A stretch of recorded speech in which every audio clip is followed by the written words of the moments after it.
ചാലക്കുടി വാഴച്ചാൽ വനം ഡിവിഷനിൽ നടത്തിയ ശാസ്ത്രീയ പക്ഷി സർവേയിൽ 198 ഇനം പക്ഷികളെ കണ്ടെത്തി. ഇതോടെ വാഴച്ചാൽ ഡിവിഷനിൽ ഇതുവരെ രേഖപ്പെടുത്തിയ ആകെ പക്ഷികളുടെ എണ്ണം 225 ഉയർന്നു. വനംവകുപ്പും പശ്ചിമഘട്ട വേഴാമ്പൽ ഫൗണ്ടേഷനും സംയുക്തമായി 13 മുതൽ 15 വരെ നടത്തിയ സർവേയിലാണ് പുതിയ ഇനങ്ങളെ കണ്ടെത്തിയത്.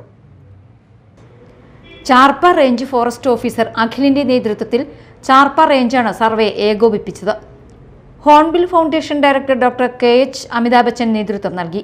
അതിരപ്പള്ളി, ചാർപ്പ, വാഴച്ചാൽ, കൊല്ലത്തിരുമേട്, ഷോളയാർ എന്നീ റേഞ്ചുകളിൽ നിന്നുള്ള 45 വനംവകുപ്പ് ഉദ്യോഗസ്ഥരും 30ഓളം പക്ഷി നിരീക്ഷകരും വിദഗ്ധരും അടങ്ങുന്ന സംഘമാണ് സർവേയിൽ പങ്കെടുത്തത്.